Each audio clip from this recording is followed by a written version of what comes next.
pleasure to give you this latest installment of the series that we have called Because You Never Know. And Because You Never Know has its roots in helping farmers trying to manage their various risks. And I'm delighted to report to you that this morning we're in the company of Malcolm Mhlanga, who represents CBZ Insurance. And I say to you, good morning, Malcolm, and welcome. Morning, Patrick, and thank you for the invite. Thank you. Right, why don't we start? You know, insurance is important, but what do you see on the ground? What is the state of affairs? How are farmers relating and even managing, if I may put it that way, the area of risk? Well, the risk starts from when someone starts the whole entire project, whether it's putting a seed into the ground, whether it's raising a little calf or even a chicken. How you create an environment for it, how you manage the entire process up to the time where it's either you're harvesting or you're sending through the specific produce or product that you're selling to the end user. So risk starts from the time that the project starts. And from our own assessment, risk starts from when you start to see how best you can control the environment, how you make sure that you get the expected yield at the end of the day. So I'm sure everyone is risk averse from the beginning without actually knowing. Oh yeah. But as they're going into it, they're actually practicing elements of how they can secure their produce and their harvest at the end of the day. So that's how I see it, and I'm sure everyone is. But when it comes to insurance, now is to make sure that you've got that compensatory element at the end of the day. Should any loss occur, should any theft or damage, let's say if it's livestock, if your cow is stolen or is struck by lightning, insurance kicks in and brings you back to the specific position that you were at when you started the project or during the course of your project. So that's how insurance comes in, and that's how you become more risk adverse, so to speak. Terrific. That I follow that logic because human beings are more motivated by the possibility of loss rather than gain. Yeah. And I guess that's the risk-averse nature that you were talking about. Yeah. Having said that though, what are you seeing on the ground? What are our farmers doing? Do you have an oversight of what you are seeing across the different regions in terms of behavior by our farmers? Are we improving in our understanding of how to apply the risk management principles that you describe? No, definitely improvement is there, because at the end of the day, everyone wants to get that paycheck at the end of the day. And in terms of their knowledge and even techniques, even on how they go about their day-to-day business, you find that there's now an increase in actually understanding how to manage the risk, how to increase their yield and even their production at the end of the day. So that is a positive move from my own assessment. It does sound that way actually, and I'm glad you say that. But having said that, what would you say is the trend regarding how farmers are applying these principles? Do you see an increased level of business and inquiry relating to the management of risk by our farmers? Yes, there is. Yes, there is. It's quite funny when you look at someone with their own little vegetable garden, how they manage to tender their veggies and grow them and put a sign by the gate saying "Ma veggie pano," you know what I mean? Yes. How they got to go about it, making sure that they apply the necessary pesticides, apply the necessary fertilizers, to make sure that at least the yield comes up. So in terms of risk, people are aware of the risk, and going up to the commercial level, that is now on a grander scale.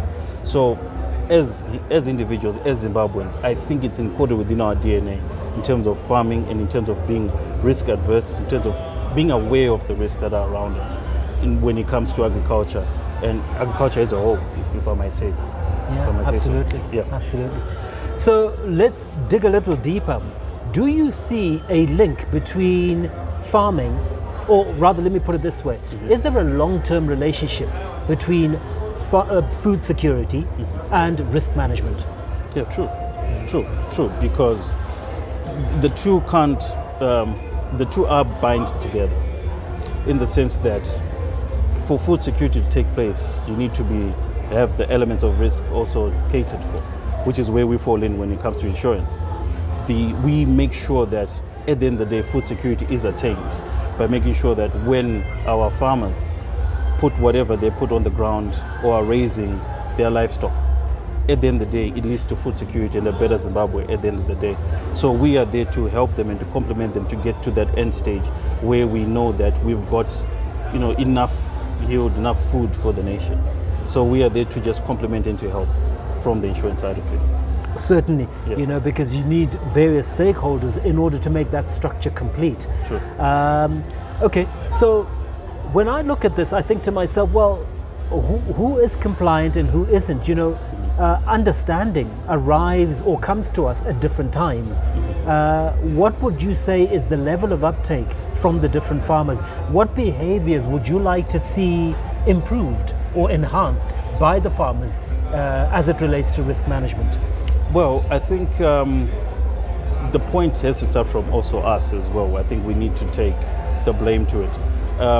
Farmers are aware of the risks that they partake when they start a specific project, but more educational products, much like your show actually, where you get to impart knowledge to farmers. Yes, they might have an idea or might have, some are well versed, but majority might not be. But with such platforms where information is disseminated, even the agricultural show as a whole, people get the necessary information on how to manage their risk, and then they contribute to their yield. So I believe that more has to be done in terms of disseminating the information. Obviously, roadshows, seminars with different farmers in different communities. Doesn't matter whether you're a commercial or smallholder or just a general guy with his little patch of land in his household. All that information has to be passed on through, so that at the end of the day we all contribute to the end result as a nation. Yeah. Indeed. So if we look into the past, are there any scenarios or testimonies that you would be able to share of those who have perhaps suffered due to lack of this knowledge? Are there examples that we can share with our audience of people who have maybe suffered, as I say, because of their lack of knowledge? And what are these specific examples? Okay. If I'm to go deeper into it, we might lose people. I'll start with you, Patrick. Have you ever reared chickens before? I have to be honest, no. Okay, anything to do with agriculture, even on a small scale? No. Like a little vegetable? Not yet. Not yet? Not yet. All right, but let's take it from here. Someone has got their own chicken coop, and they buy their little they make up the structure, put the chickens there, monitoring them as the weeks go. And eventually you then find that maybe one day you wake up, half of your chickens are gone. Maybe due to diseases, or maybe it was cold during the night and they got affected by that. Such cases will then make you become more aware of how you can mitigate risks around.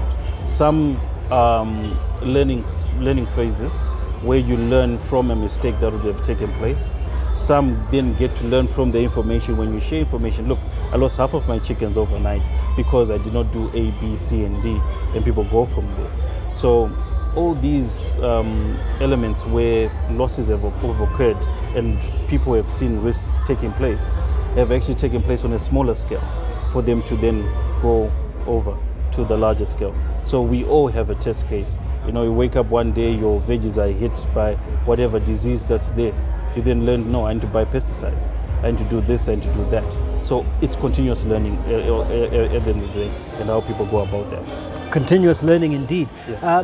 Do we see a general improvement in performance? Because we have many new entrants who are young, sometimes relatively uninformed, who've come into the market. Do you see an improvement in performance or productivity, most importantly? True. There's an amazing statistic that I saw that 800 million people globally go hungry, and yet over 2 billion people are obese. True. It's quite true. Look at our stats when it comes to tobacco. Over the years, the yield has been growing, even on maize as well. It has been growing. So you find that more people are now getting involved into agriculture. Even when you look at goats, when you look at cattle, when you look at the milk milk production as well. We're not really suffering from that. People are investing more of their time into the land and trying to grow whatever that they can grow and try to expand more within that space of agriculture. So the stats themselves from TIMB in terms of how many tobacco farmers are there, it's all recorded. People are registering, people are getting on the ground, people are doing what they need to do to make sure that at least there's enough yield for everybody. And in terms of product, let's talk about what the industry has to offer. Off the top of your head, what would you say the 3 most popular products are for farmers out there? What kind of cover is either recommended or most popular? Okay. Well, when we say 3, we look at the whole farm ecosystem that we have. We start off with the general insurance aspect. Obviously, your farm equipment has to be insured. That's your tractors, your combine harvesters, your barns, you name it. Anything tangible that you use onto the field can be insured and will be insured. And then you look at the crop. You can also get cover for your crop against any allied perils. When we say allied perils, meaning your flooding, your fire, frost, you name it, lightning, thunderstorms, windstorms, you name it, that can be covered. And then also moving on to livestock. See, there's also cover for livestock as well, where elements of theft are also covered. Your cows can get struck by lightning. Fire can also kill your head of cattle. So all of that can also be covered, and also elements to do with drought and what comes with that, diseases and parasites. They can also be covered when it comes to insurance. So when you look at that entire ecosystem, you can see that those 3 products can come out if you're involved in all of those specific products. Very interesting. And what do you see from your perspective? The emergence of the issues we are seeing with the climate and the uncertainty around that dynamic. I mean, just this week, I'm sure everybody knows what's going on in Pakistan. Yeah. What trends are you seeing in terms of the climate that our farmers should be aware of? Obviously, we can't run away from the elements of climate change. Climate change is affecting the entire planet. And when it comes to that, unfortunately, we experience the harshness of the sun at the end of the day.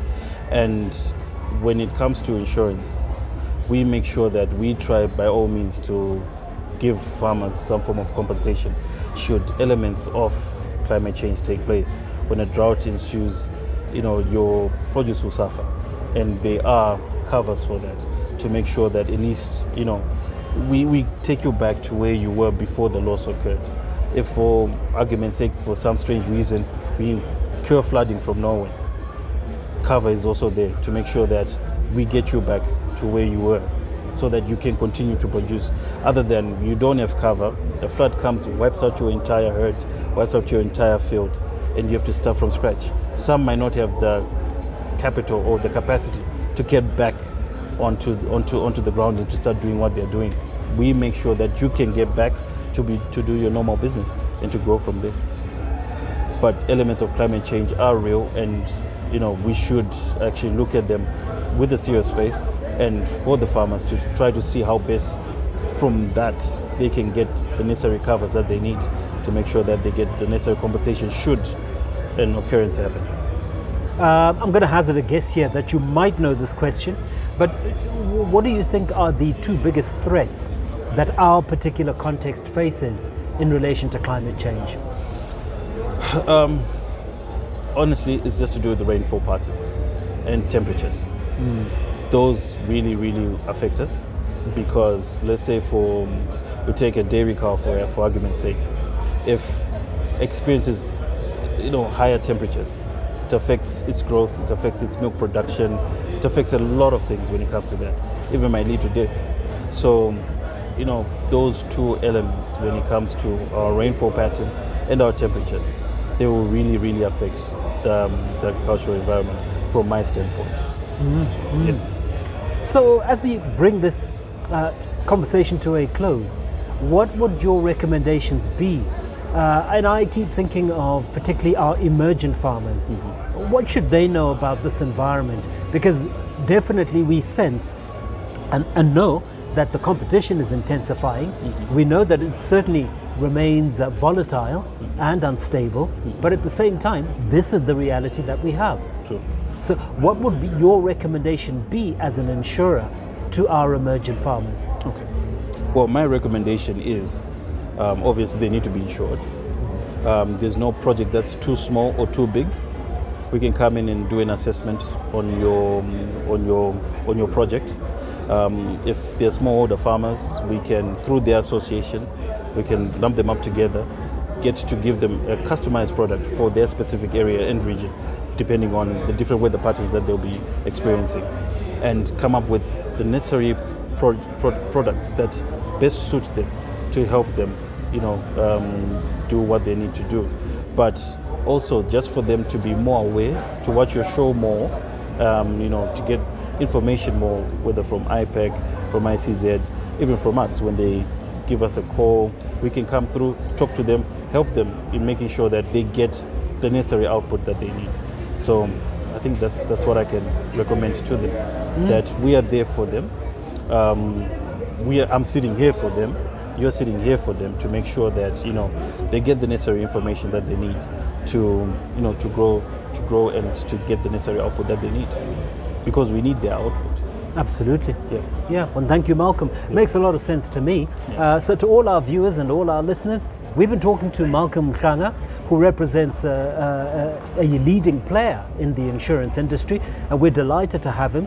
But one thing comes out clearly is that I think all change will come only with the input of new information. So the challenge to all our listeners is, are you getting that new information that you need in order to make better decisions and then lead to better production standards and numbers? Thank you. Thanks, Patrick.